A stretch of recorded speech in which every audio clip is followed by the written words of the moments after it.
One thing I know that's really close to your heart is meditation and mindfulness. Yeah. And that's something you teach a lot in your workshops as well. Yeah. And how do you see that tie into like high performing teams and the business world? Yeah. What was your journey where you are today? Yeah, so this is by far like the closest to my heart topic that you could ever have brought up. Surprised that you actually brought it up. Mindfulness has completely changed my life. So laying it out there, I'm very biased, right? I'm not very scientific personally because I feel every single day how this very simple practice has enabled me to live sanely. And so to be a little bit more specific, I've been struggling with really, really, really high levels of anxiety. So it's called generalized anxiety disorder. Since I was very, very young, I was like 7 or 8 when I experienced really, really high levels of anxiety. And I've been trying to manage that ever since. I've gone to a lot of therapy and they've suggested a lot of medication on me. And I've concluded that literally the only thing that has had a true, lasting, manageable, predictable impact on my life has been mindfulness.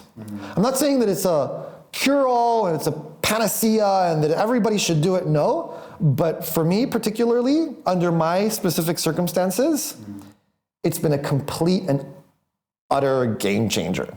So now to your initial question of like, how does it help organizations grow and high performing teams? There's a whole host of benefits that individuals can gain from practicing a little bit of mindfulness. And I say a little because it definitely should just be a little, like 5 minutes a day is enough, right? People shouldn't think that they need to move to Tibet and push themselves into a cave for 5 years. And I think this is especially relevant for high performing teams. Yes. Because you usually think like people that are anxious, usually they think about the future, and high performers, they think about the future. Depressed people maybe think about the past. So you try to bring them to the now, is that? Yes, that's part of it, right? One of like the approaches to certain practices in mindfulness is to be very present, to be very aware of where you're at now. So I'll give you an example. During this conversation, I've redirected my attention to my feet 17 times.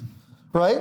Why? Because it helps me ground myself, right? It helps me be as present as possible, to be listening to all of your questions as awarely, if that's ever a word, as possible, right? All it takes is a couple of seconds, right? We call these micro mindfulness practices to ground yourself, right? That's just one example. I think where mindfulness can have a tremendous impact on teams, particularly highly stressed, high performing, high delivering teams, is this concept that we discuss all the time in our mindfulness workshops, which is the gap between stimulus and response, right? So most of the time what happens when you're working in a really high pressure team or in a high pressure corporation is that shit happens, right? Like most of the time that I talk to, especially high executives, they're firefighters, right? They're fixing stuff, right? They get paid for that. That's a really stressful thing. And it's very unpredictable, right? Especially when you start to explore more innovation, you don't know what you're getting into. You don't know what you don't know. And so you're getting hit by all these unpredictable things, right? The problem is that when we get hit by these things, we react. We don't respond, we don't pause, we don't acknowledge, we simply react. And sometimes we react with like a violent comment to our colleague, or sometimes we react with a lot of concern, and so we go inwards, right? And so we have people like doubt, why is he quiet now? Especially if you're a leader, right? They're constantly looking at your reactions to difficult situations, right? And so not having that gap to acknowledge that you've been stimulated, to recognize that you're going through what we call an amygdala hijack in kind of neuroscience talk, right? Your amygdala is kind of that part in your brain that responds to intense emotional circumstances. And when that happens, the amygdala starts to like hijack all of like the prefrontal cortex that helps us become more rational and calm and empathetic and stable and balanced, right? And so if you don't have the capacity to say, hey, amygdala, shut the fuck up, like stop, relax, I'm gonna control stuff from the front of my brain, then we get carried away, right? And that's when bad leadership happens. Bad choices are made, right? Teams fall apart, people take stuff personally, right? And so the beauty of mindfulness, and there's lots of wonderful research out there, very, very recent, powerful neuroscience that says that one of the best ways to create that gap between stimulus and response is a dedicated 5-minute mindfulness practice every day for around 6 weeks.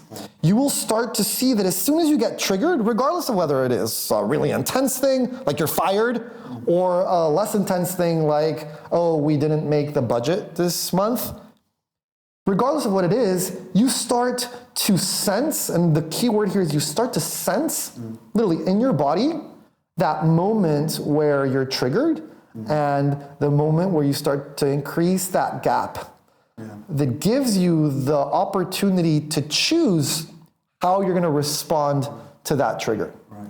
In my opinion, especially in the last 2 years that we've been communicating a lot of mindfulness to a lot of high-performing corporations and teams, that's what makes a tremendous difference. Right? Just think about the types of choices that you can make when you're cool, when you're settled, when you're balanced, versus the kind of choices you make when you are highly emotionally triggered. Totally.